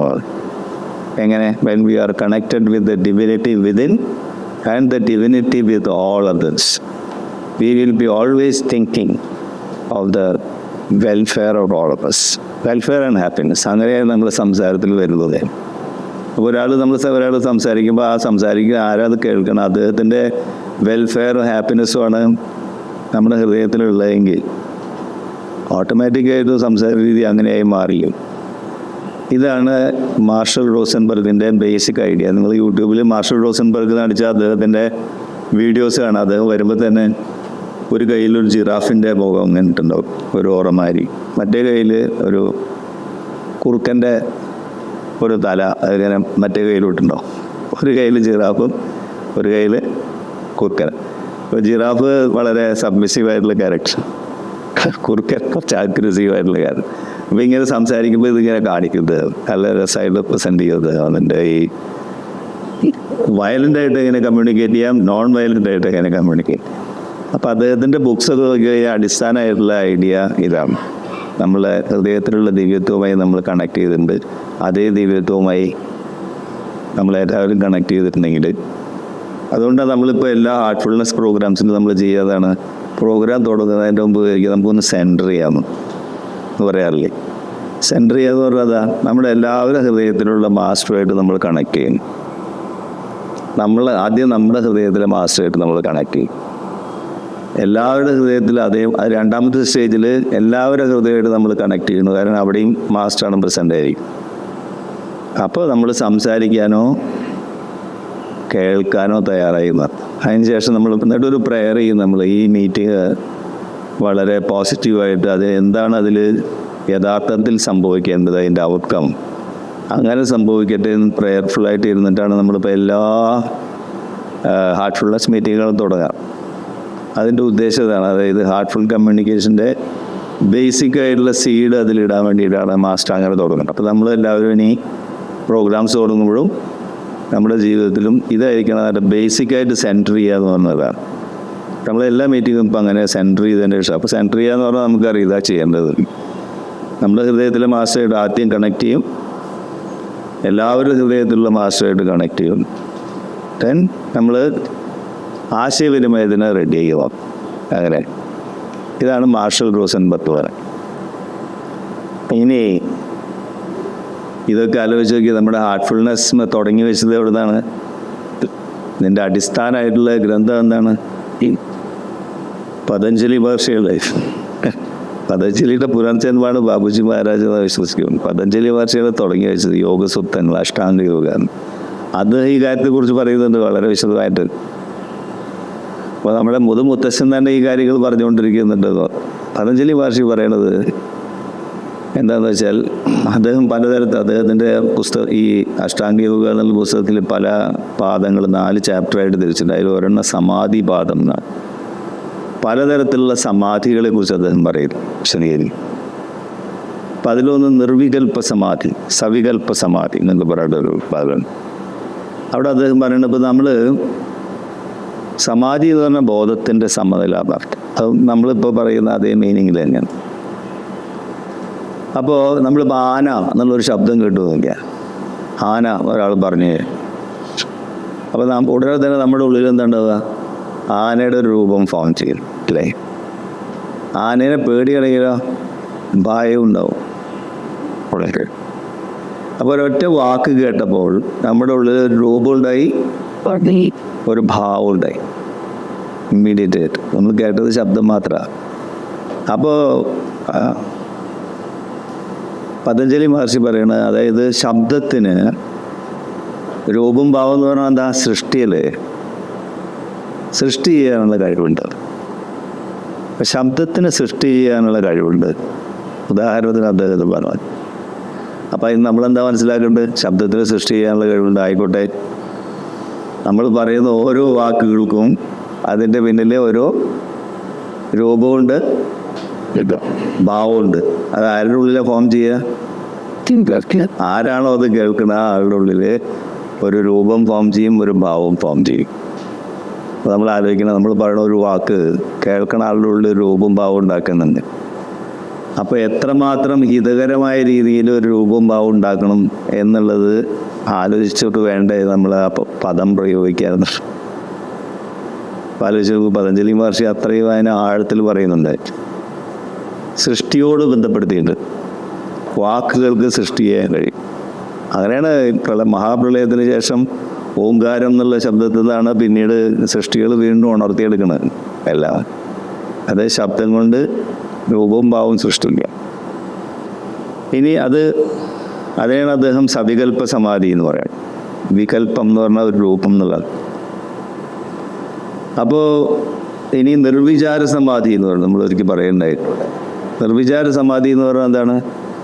നമ്മൾ ആഴത്തിൽ ധ്യാനത്തിൽ പോയി വിചാരങ്ങളില്ല, ബോധമുണ്ട്. അതാണ് നിർവിചാര സമാധി. ബോധത്തിൻ്റെ സമനിലയിൽ നമ്മളിരിക്കണോ, നമ്മൾ ഉറങ്ങല്ല, ചിന്തകളുമില്ല. സമാധി സ്റ്റേറ്റ് നമുക്ക് ഈ ഹാർട്ട്ഫുൾനെസ്സിൽ ഫസ്റ്റ് സിറ്റിങ്ങിൽ തന്നെ അനുഭവപ്പെടും. പലരും പറയാറില്ലേ, നമ്മൾ ഉറങ്ങിയമാരുണ്ടായി നമ്മൾ ബോധമുണ്ട്, ദാറ്റ്സ് ഓൾ എന്ന് പറയുമ്പോൾ കണ്ടവർക്കില്ലേ. ഫസ്റ്റ് സിറ്റിങ്ങിൽ തന്നെ ഈ നിർവിചാര സമാധിയിലേക്ക് കൊണ്ടുപോകും, ട്രാൻസ്മിഷൻ കൊണ്ട്. പതഞ്ജലി മഹർഷിയിൽ ഒരുപാട് നാളത്തെ പ്രാക്ടീസ് കൊണ്ടാണ് ആ അവസ്ഥയിലേക്ക് നിർവിചാര സമാധി. അതിന് മുമ്പ് വേറെ തർക്കം, വിതർക്കം, പിന്നെ വിചാരം, സവിചാരം, നിർവിചാരം, സവിതർക്കം, നിർവിതർക്കം, അങ്ങനെ പലതരത്തിലുള്ള സമാധികളെ കുറിച്ച് പറയേണ്ടത്. അപ്പോൾ നിർവിചാര സമാധിയിലെ സ്വഭാവങ്ങൾ അദ്ദേഹം പറയുന്നു. നിർവിചാര സമാധിയിലുള്ള ഒരാൾക്ക് അധ്യാത്മപ്രസാദം എന്ന് പറയുന്ന ഒരു സിദ്ധി ഉണ്ടാവും. അധ്യാത്മപ്രസാദം, അതായത് അധ്യാത്മവിദ്യ കൊണ്ട് അയാൾക്ക് കിട്ടുന്ന ഒരു പ്രസാദം. ആ പ്രസാദം എന്താണെന്ന് പതഞ്ജലി മഹർഷി പറയുന്നുണ്ട്. ആ പ്രസാദം എന്തൊക്കെ വെച്ചാൽ, ആദ്യത്തെ പ്രസാദം ആനന്ദമാണ്. ആനന്ദം ഒരു പ്രസാദമായിട്ട് കിട്ടണം. എവിടുന്ന്? നിർവിചാര സമാധിയിൽ. ആനന്ദം, ജ്ഞാനം, എന്തെങ്കിലും ഒരു വിഷയത്തെക്കുറിച്ച് ആലോചിക്കുമ്പോഴേക്കും അതിൻ്റെ ഉള്ളുകളിൽ നമുക്ക് വ്യക്തമാകും ജ്ഞാന, അറിവ്. പിന്നെ നിർഭയത്വം, ഭയമില്ലാത്ത അവസ്ഥ. അതായത് നമ്മുടെ ഹൃദയത്തിലിരിക്കുന്ന ഈ ദിവ്യ ചൈതന്യം പ്രപഞ്ചം മുഴുവൻ നിറഞ്ഞു നിൽക്കണം, അത് തന്നെയാണെന്ന് പറയുമ്പോൾ നമ്മിൽ നിന്ന് വ്യത്യസ്തമായിട്ട് ഒന്നുമില്ല എന്ന് പറയുമ്പോൾ നമ്മൾ എന്തിനെ ഭയപ്പെടാനാ? അപ്പോൾ ഒരു നിർഭയത്വം ഉണ്ടാവും. ആ നിർഭയത്വത്തിനാണ് അദ്ദേഹം സ്വാതന്ത്ര്യം എന്ന് പറയും. അപ്പോൾ ഇതെല്ലാം അധ്യാത്മ പ്രസാദം. പിന്നെയും പറയും, നമ്മളെല്ലാവരും പരസ്പരം കണക്റ്റഡ് ആണെന്ന് ഫീൽ ചെയ്യുമ്പോൾ സ്നേഹം. അപ്പോൾ ഇതൊക്കെ ആനന്ദം, സ്നേഹം, നിർഭയത്വം, ജ്ഞാനം, ഇതിനെയാണ് ആധ്യാത്മ പ്രസാദം എന്ന് അദ്ദേഹം വിളിക്കും. ഈ ആധ്യാത്മ പ്രസാദം നിർവിചാര സമാധിയിൽ നിന്ന് കിട്ടുന്ന സാധനമാണ്. അപ്പോൾ ആ അധ്യാത്മ ഓരോ അഭ്യാസിക്കും ഫസ്റ്റ് സിറ്റിങ്ങിൽ തന്നെ അത് ഉള്ളിൽ കൊടുക്കുന്നുണ്ട് ട്രാൻസ്മിഷനിലൂടെ. അതാണ് ഹാർട്ട്ഫുൾനെസ്സിൻ്റെ പ്രത്യേകത. ഒരു ഡോസ്മാരിൽ ട്രാൻസ്മിഷൻ കൊണ്ട് ഇതെല്ലാം ഫസ്റ്റ് സിറ്റിങ്ങിൽ തന്നെ സംഭവിക്കുക. അതിപ്പോൾ ദാജിന്ന് സയൻറ്റിഫിക്കായിട്ട് പ്രൂവ് ചെയ്തിട്ടുണ്ടല്ലോ. ഫസ്റ്റ് സിറ്റിങ്ങിൽ തന്നെ ഡെൽറ്റ വേവ്സ് ഉണ്ടാവുന്നു ബ്രെയിനിൽ. അതാണ് അതിൻ്റെ പ്രൂഫ്. കാര്യം അപ്പോൾ അധ്യാത്മപ്രസാദം നമ്മുടെ ഉള്ളിൽ വന്നു കഴിഞ്ഞാൽ പതഞ്ജലി മഹർഷി പറയും, നിങ്ങൾ സംസാരിക്കാനോ കേൾക്കാനോ റെഡി ചെയ്യുക. പതഞ്ജലിയുടെ ഇതനുസരിച്ച് അധ്യാത്മപ്രസാദം നേടിയിട്ടുള്ള ആൾക്കാർ മാത്രമേ സംസാരിക്കാനും എഴുതാനും പാടുള്ളൂ. അല്ലെങ്കിൽ അല്ലാത്ത ആൾക്കാർ എഴുതി അതിന് വേറെ ആളൊരു ഫോർവേഡ് എഴുതണം, ഇത് ഓക്കെ എന്ന് പറഞ്ഞിട്ട്. അപ്പോൾ അല്ലെങ്കിൽ എന്താ വെച്ചാൽ അല്ലാത്ത ആൾക്കാർ സംസാരിക്കും എഴുതും കൂടി ചെയ്താൽ എന്താ കുഴപ്പം? അത് കേൾക്കുന്ന ആൾക്കാരിലെ ആശയക്കുഴപ്പം, അവർ തമ്മിൽ കലഹം ഉണ്ടാക്കാനുള്ള സാധ്യതയുണ്ട്. അതാണ് ഈ ആധ്യാത്മിക പ്രസാദത്തിൻ്റെ ബാക്ക്ഗ്രൗണ്ടായിട്ട് പതഞ്ജലി മഹർഷി പറയാം. അതിൻ്റെ സ്വഭാവം എന്താ? ആനന്ദം, പിന്നെ ജ്ഞാനം, നിർഭയത്വം, സ്നേഹം, സ്വാതന്ത്ര്യം, ഇതൊക്കെയാണ്. എന്താ ഗുണങ്ങളില്ലാത്തതൊക്കെയാണ് നമുക്ക് അധ്യാത്മപ്രസാദമായിട്ട്. അതിനാണ് കഴിഞ്ഞ പ്രഭാഷണത്തിൽ ദാജി പറഞ്ഞത് എന്താണ്? ജോയ്ഫുൾനെസ്, പിന്നെ ഗ്രേറ്റ്ഫുൾനെസ്, ഹ്യൂമിലിറ്റി, ഇതുള്ള മൂന്ന് മനോഭാവത്തെക്കുറിച്ച് അദ്ദേഹം പറയില്ലേ, അത് ഇതിൻ്റെ ഐഡിയ ആണ്. അപ്പോൾ നമ്മൾ അധ്യാത്മപ്രസാദം കിട്ടിക്കഴിഞ്ഞാൽ, അതായത് നമ്മുടെ ഹൃദയത്തിലുള്ള ദിവ്യത്വത്തെ കണക്ട് ചെയ്ത് ആ കണക്ഷൻ അങ്ങനെ നിലനിർത്തി കഴിഞ്ഞാൽ നമ്മൾ സംഭാഷണത്തിൽ ഏർപ്പെടാൻ റെഡി ചെയ്താൽ, അല്ലെങ്കിൽ കേൾക്കാൻ റെഡിയായി. ഇത് ബോധപൂർവം ചെയ്യേണ്ടതാണ്, ഓട്ടോമാറ്റിക് അല്ല എന്ന് അവിടെയും പറയുന്നുണ്ട്. കാരണം അതിന് സാധന ഉണ്ടല്ലോ അതിൻ്റെ പിന്നിൽ. അതിനാണ് ഈ സമാധിവാദം എന്ന് പറഞ്ഞിട്ട് ഈ ചാപ്റ്റർ മുഴുവൻ അത് എഴുതി വെച്ചിരിക്കുന്നത്. ഇത് മുഴുവൻ സാധനയിൽ കൂടെ നേടിയെടുക്കേണ്ടതാണ്. ഇതാണ് പതഞ്ജലി മഹർഷി പറയും. ഇനി നമ്മൾ ദാജിയിലേക്ക് വന്നാൽ എന്താ അദ്ദേഹം പറയണം? ഇതെല്ലാത്തിൻ്റെയും കൂടി ഒരു സംഗ്രഹമായിട്ടാണ് ദാജി പറയുന്നത്. അദ്ദേഹം പറയുന്നത് നമ്മുടെ മനസ്സിൻ്റെ അവസ്ഥകൾ, ജാഗ്രത, കണ്ണു തുറന്നിരിക്കുമ്പോഴുള്ള അവസ്ഥ, സ്വപ്നം കാണുന്ന അവസ്ഥ, അത് കഴിഞ്ഞ് ഉറങ്ങി, സുഷുപ്തി, അടുത്തതെന്താ? തുരീയം, അതായത് ആന്തരികമായിട്ട് നമ്മൾ ഉറങ്ങണു, ചിന്തകളില്ല, നിർവിചാര സമാധി, ബാഹ്യമായിട്ട് ഉണർന്നിരിക്കണം. അതിനെയാണ് നമ്മൾ മെഡിറ്റേറ്റീവ് സ്റ്റേറ്റ് എന്ന് പറയാം, തുരീയം എന്ന് പറയാം. ആന്തരികമായിട്ട് ഡീപ്പായിട്ട് ഉറങ്ങുന്ന തരത്തിലുള്ള റെസ്റ്റ്, വിചാരങ്ങളില്ല, ബോധമുണ്ട്. ബാഹ്യമായിട്ട് നമ്മൾ ഉണർന്നിരിക്കണം. നമുക്കറിയാം എന്തൊക്കെയാണ് നടക്കണം. ദാജിയിലെ 360 ഡിഗ്രിയിലും നമുക്ക് ആ സമയത്ത് ബോധമുണ്ട്, അവയർനെസ് ഉണ്ടെന്ന് പറയും. ഇതിനാണ് തുരീയം എന്ന് പറയാം. അപ്പോൾ ആ തുരീയ അവസ്ഥ എന്ന് പറയുന്നതാണ് ഈ നിർവിചാര സമാധി. തുരീയാവസ്ഥയിൽ എന്താണ് നമ്മുടെ ഗുണങ്ങൾ? നേരത്തെ പറഞ്ഞു, ആനന്ദം, ജ്ഞാനം, സ്നേഹം, നിർഭയത്വമൊക്കെയാണ്. ദാജി അവിടെ പറയണത് ഈ കണ്ടീഷൻസ് നമുക്ക് തരുന്നുണ്ട് ഓരോ സിറ്റിങ്ങിലും. ഈ കണ്ടീഷൻ നമുക്ക് എന്ത് ചെയ്യാം? ഒന്നുകിൽ ഉപയോഗിക്കാം, അല്ലെങ്കിൽ നഷ്ടപ്പെടും. 2 ഓപ്ഷനുകൾ. Either U use it or lose it. അപ്പോൾ യൂസ് ചെയ്യുക എന്ന് പറയുന്നത് എന്താണ്? ഈ കണ്ടീഷനെ ഹോൾഡ് ചെയ്തുകൊണ്ട് നമുക്ക് സാധാരണ ജീവിതത്തിൽ ഇടപെടാവും. അങ്ങനെ യൂസ് ചെയ്യുന്ന സമയത്ത് ഈ കണ്ടീഷൻ എക്സ്പാൻഡ് ചെയ്യും, വികസിക്കാൻ. അതിനെയാണ് അദ്ദേഹം തുരീയാതി എന്ന് പറഞ്ഞാൽ അടുത്ത സ്റ്റേറ്റ് ആയിട്ട് പറയുന്നത്. തുരീയാതി വേറെ ആധ്യാത്മിക ഗ്രന്ഥങ്ങളിലൊന്നും ഈ ദാജി പറഞ്ഞ തുരീയാതി എന്നുള്ള സ്റ്റേറ്റ് കാണാൻ പറ്റില്ല. അതായത് തുരീയ അവസ്ഥയിലുള്ള നമുക്ക് കിട്ടുന്ന ആധ്യാത്മിക പ്രസാദത്തിനെ ഉപയോഗിക്കുകയാണെങ്കിൽ, അതിനാണ് ആ ഉപയോഗിക്കാൻ സ്ഥിരമായിട്ട് ദാജി പറയുമ്പോൾ നമ്മൾ കണ്ണു തുറന്നൊന്നും ചെയ്യാനില്ലെങ്കിൽ എന്ത് ചെയ്യണം? സങ്കല്പം പ്രയോഗിക്കാൻ പറയുന്നുണ്ട്. എന്താണ് സങ്കല്പം? നമ്മുടെ ചുറ്റുമുള്ള എല്ലാം ജീവനുള്ളും ജീവനില്ലാത്ത സർവ്വചരാചരങ്ങളും ദിവ്യസ്മരണയിലാണ്. അതായത് ഈ ആന്തരിക നല്ല സ്പ്രെഡ് ചെയ്യാനത് 3-4 സജഷൻസ് അദ്ദേഹം പറയുന്നില്ലേ? അതിൻ്റെ ഭാഗമാണ് 9 മണിക്കുള്ള സാർവലൗകിക പ്രാർത്ഥനയും ഇതിലുള്ളതാണ്. ഒരു ആധ്യാത്മിക നില ഉൾക്കൊണ്ടുകൊണ്ട് നമ്മൾ പറയണം പ്രപഞ്ചത്തിലെ എല്ലാ ആളുകളിലും സ്നേഹവും ഭക്തിയും വിശ്വാസവും സാഹോദര്യവും എന്നറിയണം. അങ്ങനെ ഒരു 15 മിനിറ്റ് മെഡിറ്റേഷനിൽ ഇത് എന്താണ്ടാവുക? ഈ തുരീയ എന്നുള്ള സ്റ്റേറ്റ് തുരീയാതീതമായിട്ട് എക്സ്പാൻഡഡ് ആവുന്നതാണ്. അപ്പോൾ ചുറ്റുമുള്ളതെല്ലാം ദിവ്യസ്മരണയിലാണെന്ന് സങ്കല്പിക്കാൻ പറയുന്നത്. തുരീയം എന്നുള്ള ആന്തരിക നില വികസിപ്പിച്ച് തുരീയാതീതാക്കി മാറ്റുക. ആ തുരീയാതി എന്നുള്ള സ്റ്റേറ്റിലാണ് നമ്മൾ ഭൗതിക ലോകമായിട്ട് ഇടപെടുന്നത്. ആളുകളായിട്ട് ആശയവിനിമയം നടത്തണം, നമ്മളുടെ ഉത്തരവാദിത്തങ്ങളും കടകളും നിർവഹിക്കുന്നു. അപ്പോൾ തുരീയ എന്നുള്ള അവസ്ഥ നമ്മൾ ഉപയോഗിച്ചിട്ടാണ് ഭൗതിക ജീവിതം നയിക്കണമെങ്കിൽ അദ്ദേഹം പറയുന്നത് ഈ തുരീയ എന്നുള്ള അവസ്ഥ ഉപയോഗിക്കുമ്പോൾ വികസിക്കും, ഉപയോഗിച്ചില്ലേ നമുക്ക് നഷ്ടപ്പെടും. അപ്പോൾ ഉപയോഗിക്കുമ്പോൾ വികസിച്ച തുരീയ സ്റ്റേറ്റിനെയാണ് എന്ത് പറയുന്നത്? തുരീയാതീത്. ആ തുരീയാതീത് എന്നുള്ള സ്റ്റേറ്റിലാണ് രാജി പറയുന്നത് നിങ്ങൾ കേൾക്കാനോ അല്ലെങ്കിൽ സംസാരിക്കാനോ റെഡിയായി. You are ready to listen or converse. തുരീയാതി സ്റ്റേജ്. അപ്പം അതിന് മുമ്പ് ഈ പ്രിപ്പറേഷൻസ് ഉണ്ട്. ഇത് അദ്ദേഹം പറഞ്ഞു ഇത് ഓട്ടോമാറ്റിക് പ്രോസസ്സ് അല്ല, പിന്നെയോ കോൺഷ്യസ് പ്രോസസ്സാണ്. അപ്പോൾ ഈ ആന്തരിക നിലയെക്കുറിച്ചുള്ള അവയർനെസ്, ആ അവയർനെസ്സിനെ വികസിപ്പിക്കുന്ന രീതിയിലാണ് നമ്മളത് ഉപയോഗിക്കുന്നതെങ്കിൽ നിങ്ങളുടെ കോൺവെർസേഷൻ ഏത് രീതിയിലാണോ നമ്മൾ കോൺവേഴ്സ് ചെയ്യുന്നത് അതേ രീതിയിൽ തന്നെ അത് പോകുകയാണ്. അപ്പോൾ അദ്ദേഹം അവിടെ പറയുന്നുണ്ട് നമ്മൾ എന്തിനെക്കുറിച്ചാണോ എങ്കിലും ബോധവാനാണെങ്കിൽ മാത്രമേ അതിൽ മാറ്റം വരുത്താൻ സാധ്യതയുള്ളൂ. ഓട്ടോമാറ്റിക്കായിട്ട് നമ്മുടെ സ്വഭാവവും പെരുമാറ്റ രീതിയും ചേഷ്ടകളും മാറുമെന്ന് വെച്ചാൽ ഒരിക്കലും മാറില്ല. കോൺഷ്യസ് പ്രോസസ്സാണ്, നോട്ട് ഓട്ടോമാറ്റിക് എന്ന് പറയുമ്പോൾ. ഇതാണ് ദാജി പറയുന്നത്. അപ്പോൾ ഈ ഓരോ മാസ്റ്റേഴ്സും പറയണ നോക്കൂ, എല്ലാം ഒരേ സത്യമാണെങ്കിൽ അതിൽ തന്നെ ഒരു പരിണാമം നമുക്ക് കാണാൻ സാധിക്കും. ഒന്നൊന്ന് ഒരേ കാര്യം തന്നെ ഓരോ മാസ്റ്റേഴ്സ് പറയുമ്പോഴും അതിൽ പരിണാമത്തിൻ്റെ എവല്യൂഷൻ്റെ ഭാഗമായിട്ടാണ്. ഇനി ഇതാണ് ഈ 6 തത്വങ്ങൾ ഇപ്പം നമ്മൾ പറഞ്ഞില്ലേ, ലാലാജി, ബാപ്പുജി, ചാരിജി, മാർഷൽ റോസൻബർഗ്, പതഞ്ജലി, അവസാനമായിട്ട് ദാജി. ഈ പ്രിൻസിപ്പിൾസാണ് ആക്ച്വലി ഹാർട്ട്ഫുൾനെസ് കമ്മ്യൂണിക്കേഷൻ്റെ ബേസിക് പ്രിൻസിപ്പിൾസ്. അതായത് HCLPOC അല്ലെങ്കിൽ ഹാർട്ട്ഫുൾനെസ് കമ്മ്യൂണിക്കേഷൻ അഥവാ ലാലാജീസ് പ്രിൻസിപ്പിൾസ് ഓഫ് വർക്ക്. അതിനാണ് LPOC എന്ന് പറയുന്നത്. ലാലാജീസ് പ്രിൻസിപ്പിൾസ് ഓഫ് കോൺവെർസേഷൻ്റെ ഷോർട്ട് ഫോമാണ്. ആശയവിനിമയത്തിന് ഉരസലില്ലാതെ മനോഹരമായിട്ട് എങ്ങനെ ആശയവിനിമയം നടക്കാക്കി.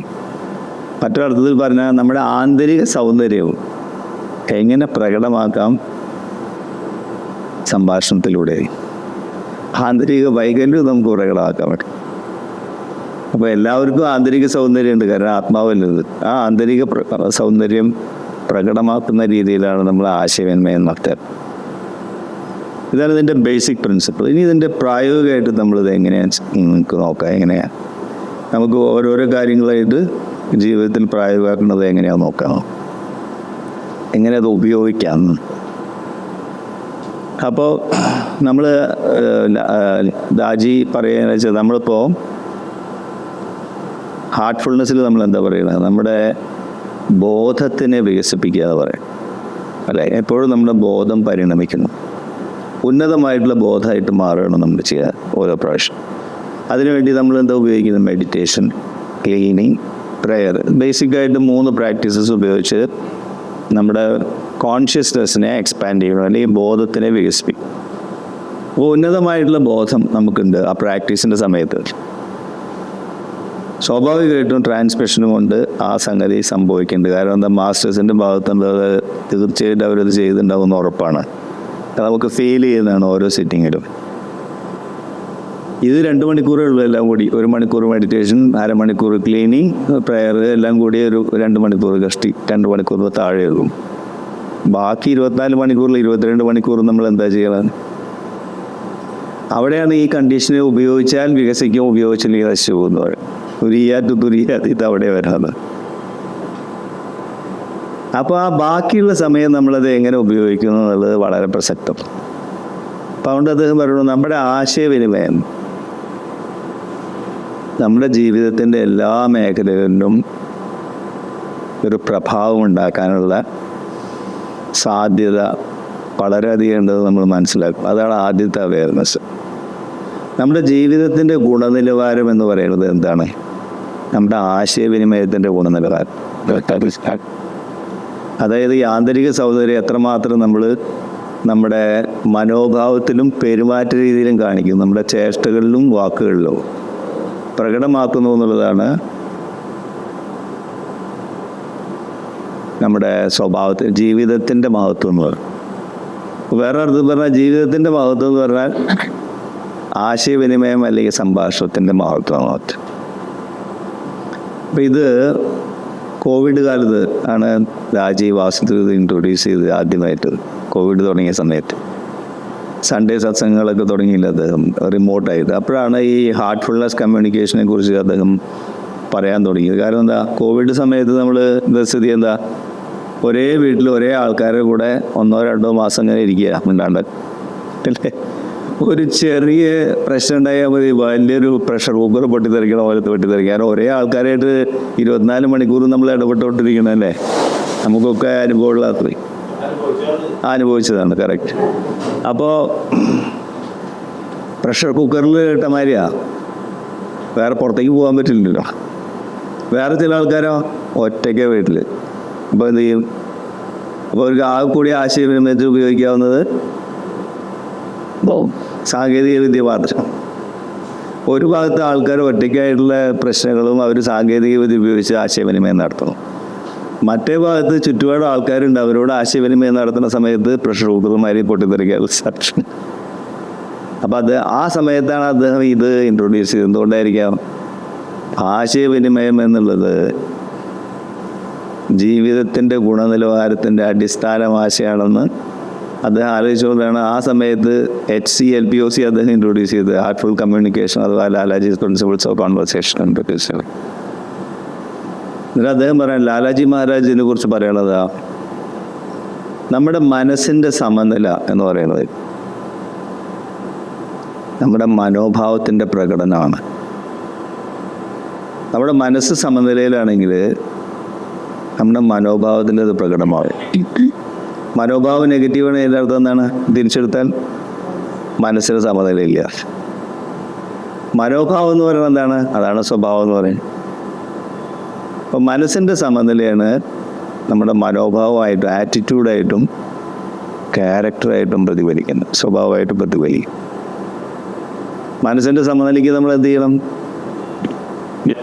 ഡീപ്പായിട്ട് മെഡിറ്റേറ്റ് ചെയ്യേണ്ട ആവശ്യം അല്ലേ.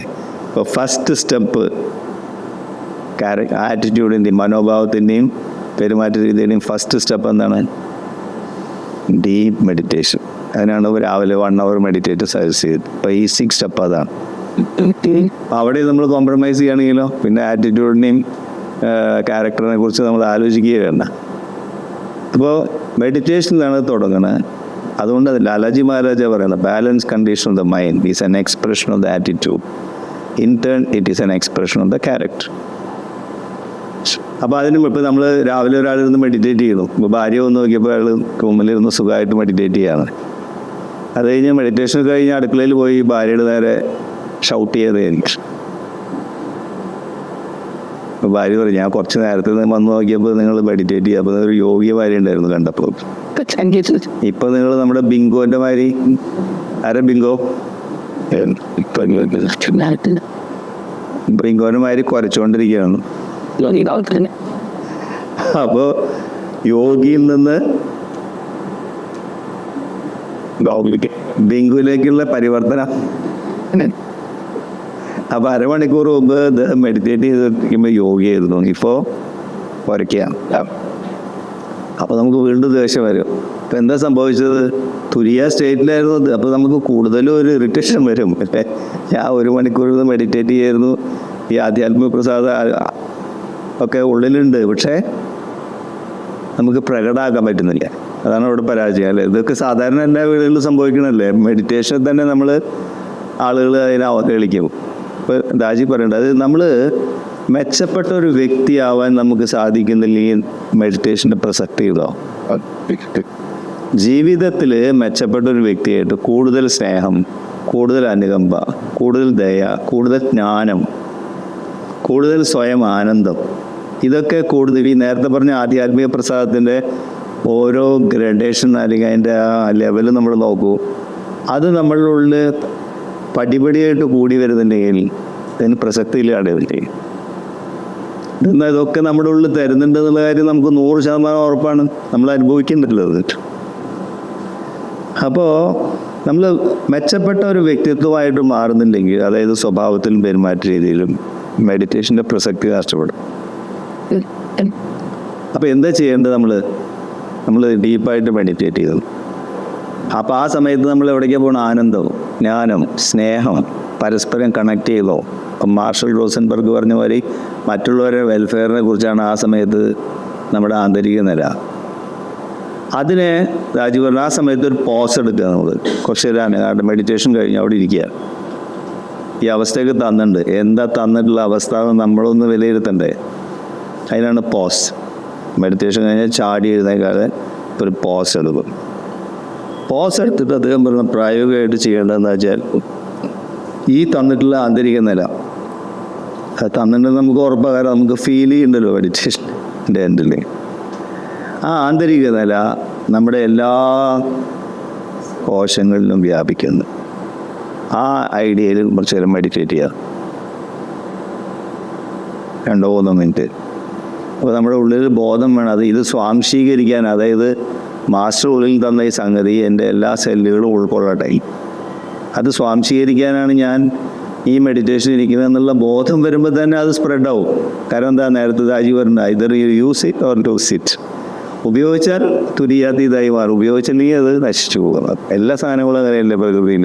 എല്ലാ സൃഷ്ടിയും ഉപയോഗിച്ചാൽ മെച്ചപ്പെടും, ഉപയോഗിച്ചില്ലെങ്കിൽ നശിക്കും. അപ്പോൾ എല്ലാ കോശങ്ങളിലും അത് വ്യാപിക്കുന്നു. പിന്നെ അദ്ദേഹം അഡീഷണലായിട്ട് പറയണത് വെച്ചാൽ എല്ലാ സൂക്ഷ്മ ശരീരത്തിലും അത് ഭാഗ്യസമം സങ്കല്പിക്കാം.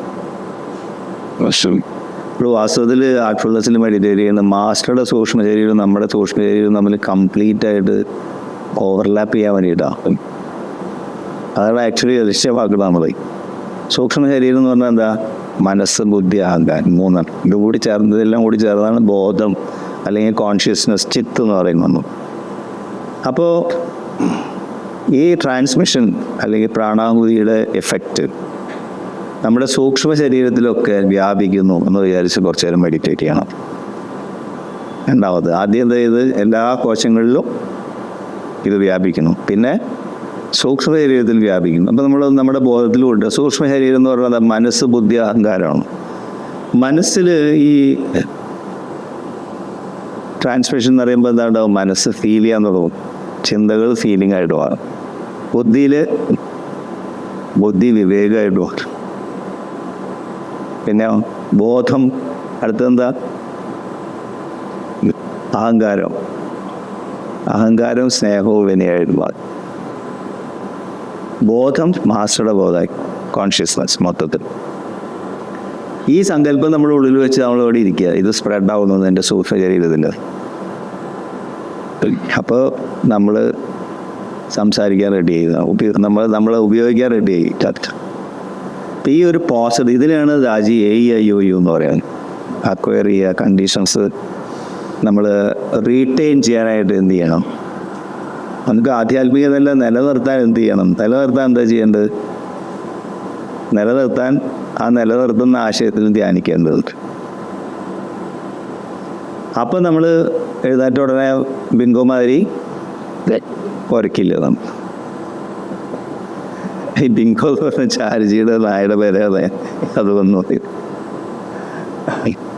അപ്പോൾ ഇതാണ് അതിൻ്റെ പ്രിൻസിപ്പിൾ. ഇതാണ് ഇത് ഹോൾഡ് ചെയ്യാന്നുള്ളത്. അപ്പോൾ ലാലാജി മഹാരാജ് പറയുന്നത് എന്താണെന്ന് വെച്ചാൽ, ഇതൊക്കെ ലാലാജി പ്രിൻസിപ്പിൾസ് ഓഫ് കോൺവെർസേഷനാണ് കേട്ടോ. നമ്മൾ ആഴത്തിൽ ധ്യാനത്തിലേക്ക്, ഹൃദയത്തിലേക്ക് ആഴ്ന്നിറങ്ങുമ്പോൾ നമ്മൾ റിയാലിറ്റി അല്ലെങ്കിൽ യാഥാർത്ഥ്യത്തിൻ്റെ പ്രവാഹവുമായിട്ട് നമ്മൾ ബന്ധപ്പെടുന്നത്. അത് നമ്മുടെ ഹൃദയത്തിലുള്ള ആത്മാവ് റിയലാണ്, റിയലിസ്റ്റിക്കാണ്, ഈ ഡിവൈനാണത്.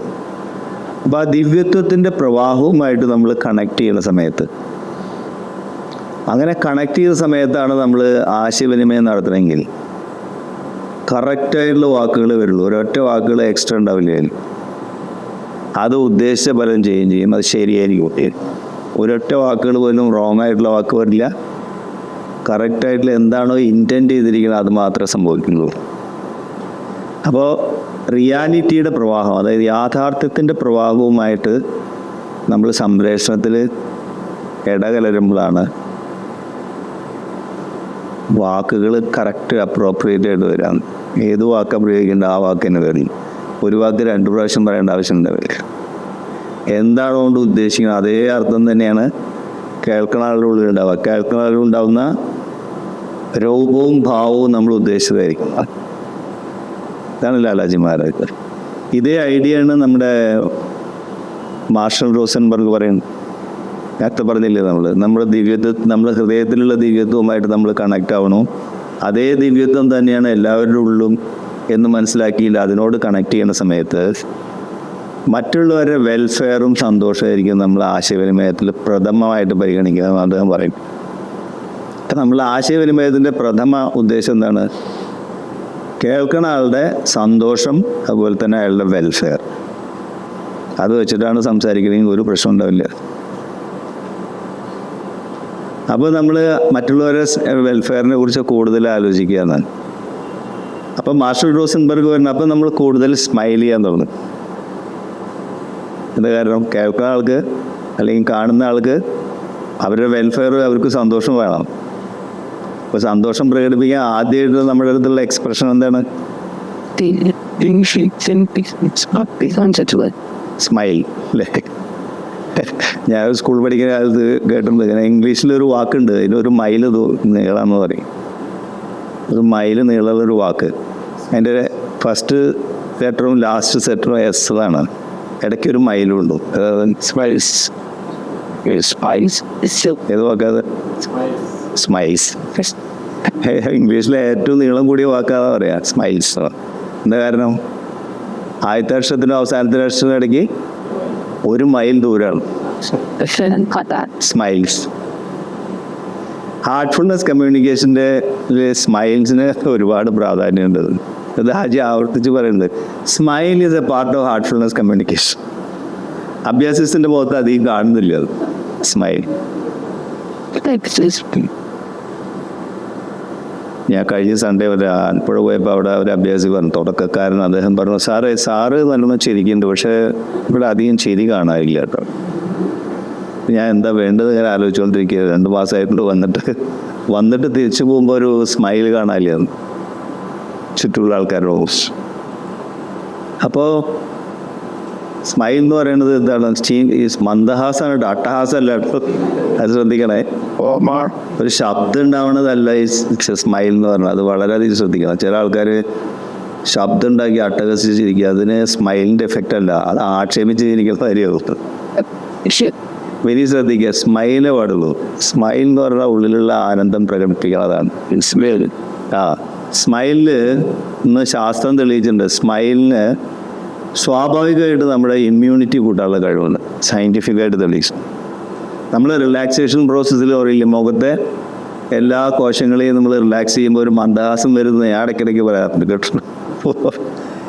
അതെന്താ കാരണം, മുഖത്തെ മസിലുകൾ റിലാക്സ് ചെയ്യുമ്പോൾ, ഏത് മസിൽ റിലാക്സ് ചെയ്യുമ്പോഴും പോസിറ്റീവ് ഹാപ്പി എൻസൈംസ് ക്രിയേറ്റ് ചെയ്യും ബോഡിക്ക്. അപ്പോൾ സ്മൈലാണ് അതിന്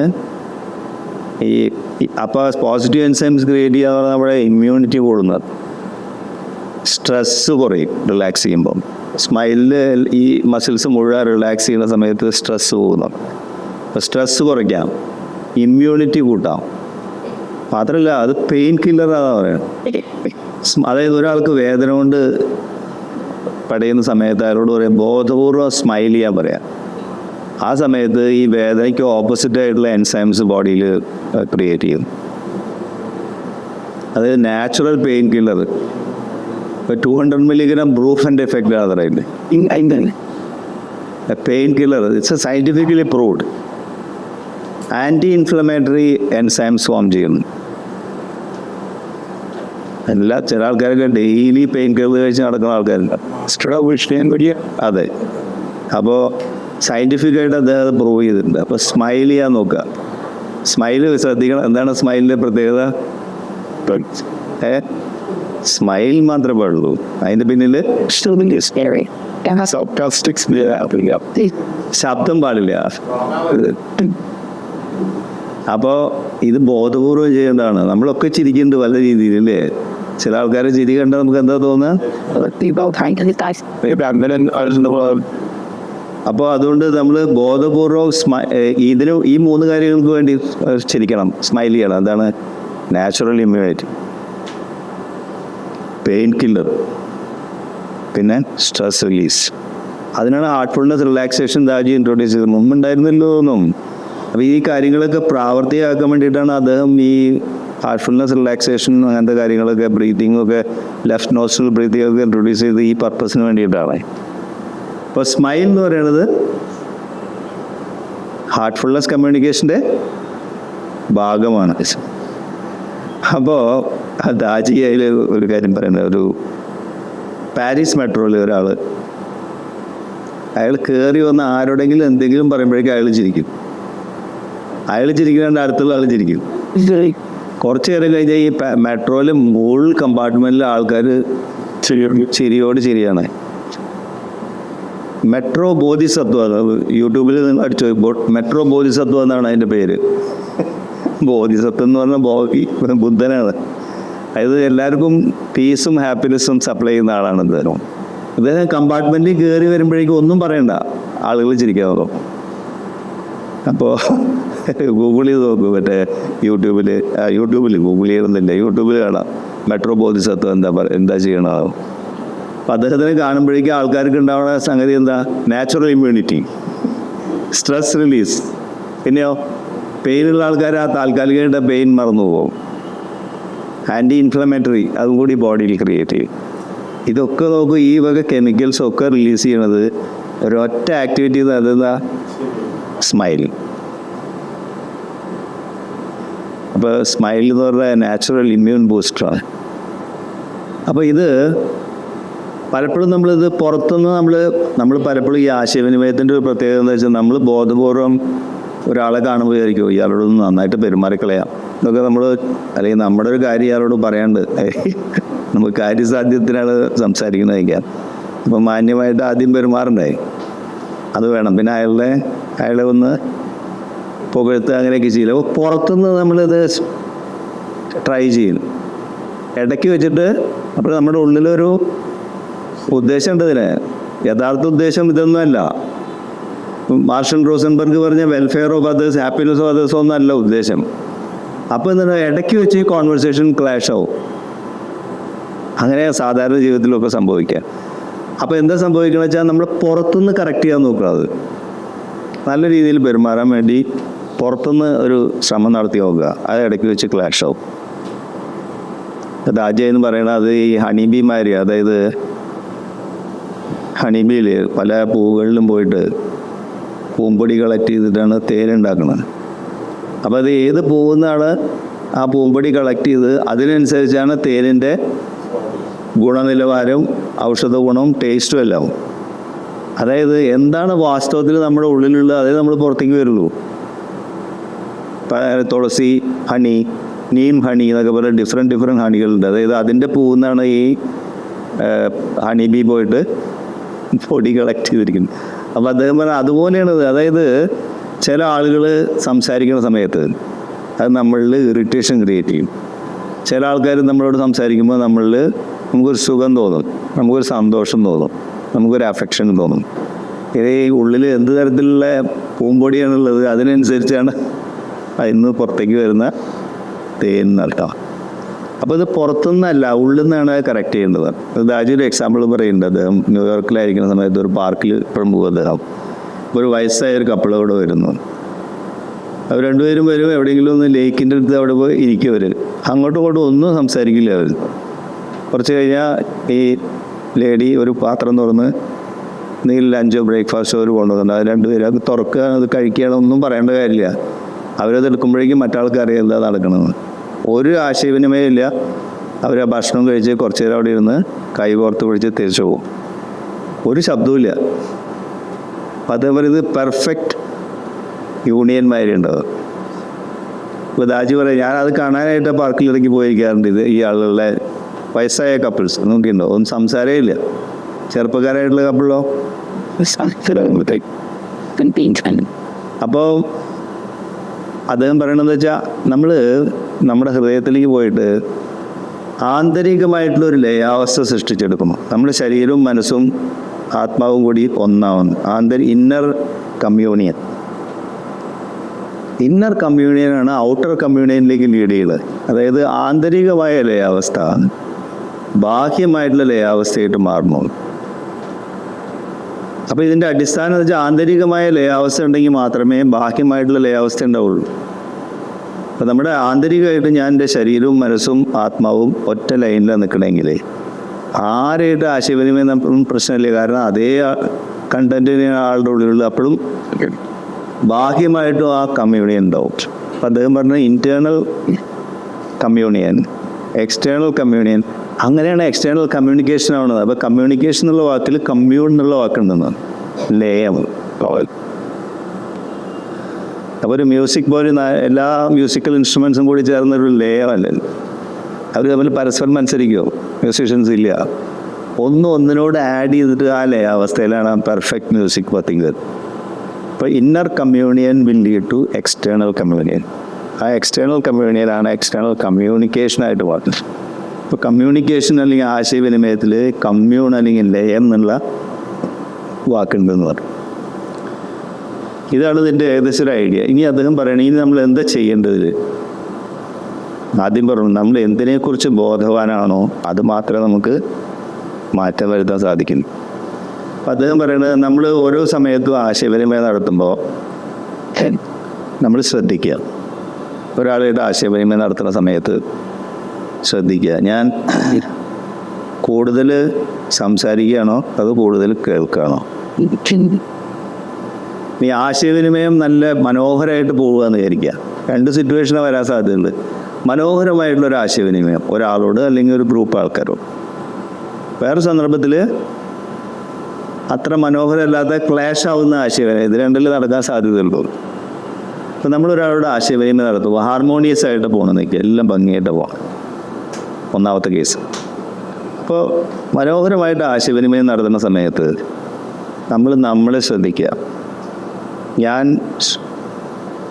കൂടുതൽ ശ്രദ്ധിക്കുകയാണോ കൂടുതൽ സംസാരിക്കുകയാണോ? നമ്മൾ ഒബ്സർവ് ചെയ്യണം. ആശയവിനിമയം നടന്നോട്ടെ, ഒരു ഭാഗത്ത് നമ്മളൊരു സാക്ഷിയായിട്ട് നിന്നോട്ട് ഞാൻ കൂടുതൽ സംസാരിക്കുകയാണോ കൂടുതൽ കേൾക്കുകയാണോ?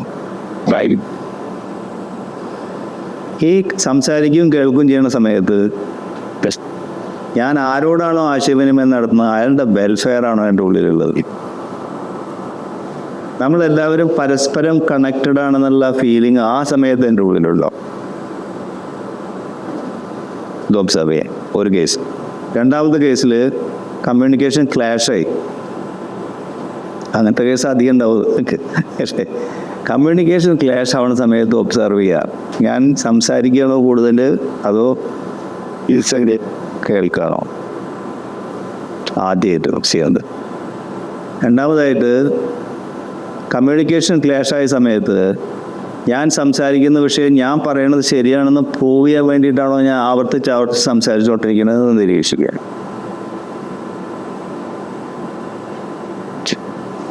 പിന്നെ ഞാൻ എന്നെ തെറ്റാന്ന് മറ്റാൾ പ്രൂവ് ചെയ്യുന്ന സമയത്ത് എന്താണ് എൻ്റെ ആന്തരികത?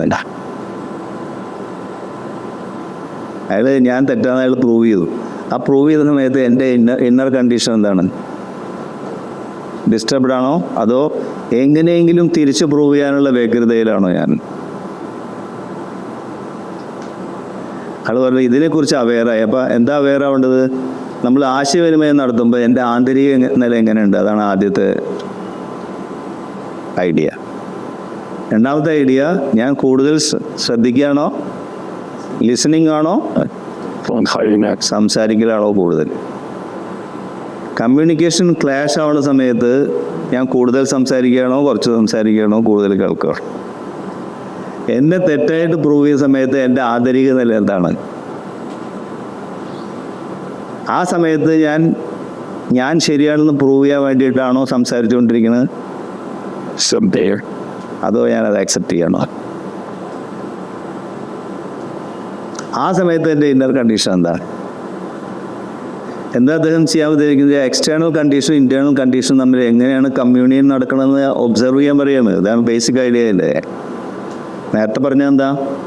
ആന്തരികമായ ലയാവസ്ഥയാണ് ബാഹ്യമായ ലയാവസ്ഥ എനിക്ക് ഫീഡ് ചെയ്യാം. അപ്പം ബാഹ്യമായിട്ടുള്ള കോൺവെർസേഷൻ നടത്തിക്കൊണ്ടിരിക്കുക. അപ്പം ആന്തരികമായ ലയാവസ്ഥയ്ക്ക് എന്ത് സംഭവിക്കുന്നതാണ് നമ്മൾ നിരീക്ഷിക്കണം. എന്താ ഇങ്ങനെ നിരീക്ഷിക്കാൻ പറയാൻ കാരണം? എന്നിട്ട് അദ്ദേഹം പറയണത് റെക്കോർഡ് ചെയ്യുന്ന ഡയറിയിൽ ഇങ്ങനത്തെ ആശയവിനിമയങ്ങൾ നമുക്ക് അപ്പം ചെയ്യാൻ പറ്റിയില്ല എന്നൊക്കെയാ.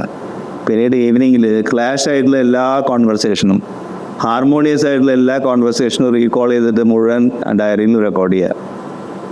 സാക്ഷിയായിട്ട് തന്നുകൊണ്ട് നമ്മുടെ ഭാഗം ജസ്റ്റിഫൈ ചെയ്യാനല്ല, എന്തുണ്ടായത്.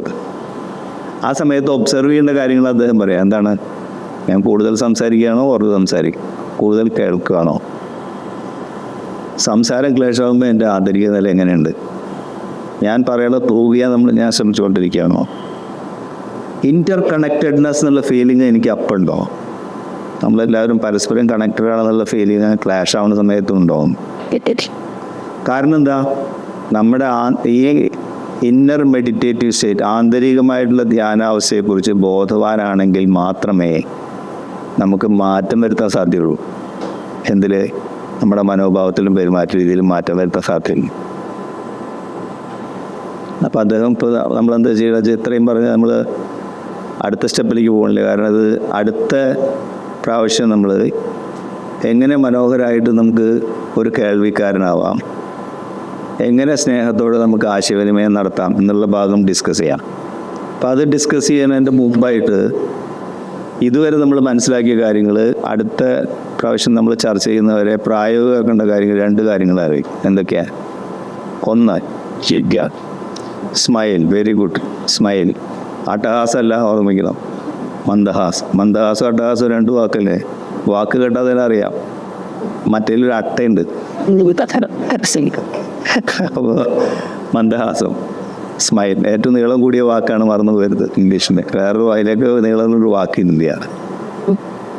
എന്നാൾ ശശി തരൂരോട് നീളമുള്ള വാക്ക് അങ്ങനെ എനിക്കിത് പറഞ്ഞാൽ മതിയായിരുന്നു. അതെ. അപ്പോൾ അത് 2 എന്താണ്? നമ്മൾ ബോധവാനാവുന്ന കാര്യങ്ങൾ മാത്രമേ നമുക്ക് മാറ്റം വരുത്താൻ സാധ്യതയുള്ളൂ. ഓരോ പ്രാവശ്യം നമ്മുടെ മെഡിറ്റേഷൻ കഴിഞ്ഞാലും നമ്മൾ എന്ത് ചെയ്യണം? ഈ ആന്തരിക നില നമ്മുടെ എല്ലാ കോശങ്ങളിലും വ്യാപിക്കുന്നു എന്ന് മെഡിറ്റേറ്റ് ചെയ്തുകൊണ്ട് 2-3 മിനിറ്റ് ഇരിക്കുക. അത് കഴിഞ്ഞാൽ ഈ ആന്തരിക നില നമ്മുടെ മറന്നുപോയോ? സൂക്ഷ്മ ശരീരങ്ങളിലെല്ലാം വ്യാപിക്കുന്നതാണ് തങ്ങൾക്ക്. മനസ്സ്, ബുദ്ധി, അഹങ്കാരം, ബോധം. ഇതിൽ ആന്തരിക നില സംപ്രേഷണം കൊണ്ട് മാറുമ്പോൾ എന്താ സംഭവിക്കുക? മനസ്സ് ഫീൽ ചെയ്യും, ബുദ്ധി വിവേകവും, അഹങ്കാരം വിനയവും സ്നേഹവും, ബോധം മാസ്റ്ററുടെ ബോധമില്ലേ. ഇതാണ് സംഭവിക്കുന്നത്. നമ്മൾ ഈ ഐഡിയയിൽ മെഡിറ്റേറ്റ് ചെയ്യണം. ഇത് പ്രാക്ടിക്കലായിട്ട് ചെയ്യേണ്ട കാര്യമായിട്ട് നമുക്ക് അടുത്ത ഒരു മാസം ചെയ്ത് നോക്കും. അതിന് ആദ്യത്തെ പാർട്ട് എക്സസൈസിൻ്റെ ആദ്യത്തെ ക്ലിയർ ആയില്ല എല്ലാവർക്കും എന്താ ചെയ്യേണ്ടതെന്നുള്ളത്? ഓക്കെ, ഇനി എന്താ ചെയ്യേണ്ടത്? ഇനി നമുക്ക് ആശയവിനിമയം ഇത് പഠിക്കുന്നവരെ നിർത്തി വയ്ക്കാൻ പറ്റില്ല. അപ്പോൾ ആശയവിനിമയം നടത്തുന്ന സമയത്ത് ആശയവിനിമയം നടത്തുമ്പോൾ അത് ക്ലാഷ് ആവുന്ന സമയത്ത് എന്ത് സംഭവിക്കുന്നു? മനോഹരമായിട്ട് ആശയവിനിമയം നടത്തുമ്പോൾ എന്ത് സംഭവിക്കും? രണ്ട് സാഹചര്യത്തിലും നമ്മളെ ഒരു സാക്ഷിയായിട്ട് നിരീക്ഷിക്കണം. അപ്പോൾ ഇതിനെക്കുറിച്ചൊരു ബോധം ഉണ്ടെങ്കിൽ നമുക്ക് നടക്കുകയുള്ളൂ ഉണ്ടാവും. ആശയവിനിമയം നടത്തുമ്പോൾ പറയും സാക്ഷിയായിട്ട് നിനക്ക് ഞാനിത് ഒബ്സർവ് ചെയ്യാൻ പോകണമെന്ന് വയ്ക്കുക, എന്നിട്ട് ആശയവിനിമയം തുടരും. അപ്പോൾ എന്തൊക്കെയാണ് ശ്രദ്ധിക്കേണ്ടത്? ആശയവിനിമയം നടത്തിക്കൊണ്ടിരിക്കുന്ന സമയത്ത് എന്താണ് എൻ്റെ ആന്തരിക നില? ഞാൻ കൂടുതൽ സംസാരിക്കുകയാണോ കൂടുതൽ കേൾക്കണം? ആശയവിനിമയം ക്ലാഷ് ആവുന്ന സമയത്ത് എൻ്റെ ഇന്നർ കണ്ടീഷൻ എന്താണ്? ആന്തരിക നിലയ്ക്ക് എന്ത് സംഭവിക്കണം? ഞാൻ കൂടുതൽ സംസാരിക്കുകയാണോ കൂടുതൽ കേൾക്കുകയാണോ ആ സമയത്ത്? ഞാൻ തെറ്റാന്ന് ഓപ്പോസിറ്റുള്ള ആൾ പ്രൂവ് ചെയ്യുന്ന സമയത്ത് എൻ്റെ ഇന്നർ കണ്ടീഷൻ എന്ത് സംഭവിക്കും? ഞാൻ സംസാരിച്ചുകൊണ്ടിരിക്കുന്നത് മുഴുവൻ ഞാൻ ശരിയാണെന്ന് പ്രൂവ് ചെയ്യാൻ വേണ്ടിയിട്ടാണോ? നമ്മളെല്ലാവരും തമ്മിലുള്ള പരസ്പരം കണക്റ്റഡ്നെസ് എന്ന് പറഞ്ഞാൽ സ്നേഹം, അത് ഈ സമയത്തൊക്കെ നമ്മളുള്ള പ്രകടമാണോ? ഇത്രയും കാര്യങ്ങൾ, രണ്ട് കാര്യങ്ങളുള്ളൂ. ക്ലിയർ ആയില്ല എല്ലാവർക്കും? ഈ രണ്ട് കാര്യങ്ങൾ ഡയറിയിൽ എഴുതി വെച്ചിട്ട് ഒരു മാസം പ്രാക്ടീസ് ചെയ്യും. അത് കഴിഞ്ഞാൽ അടുത്ത സ്റ്റെപ്പിലേക്ക് നമുക്ക് കടത്താം. Thank you.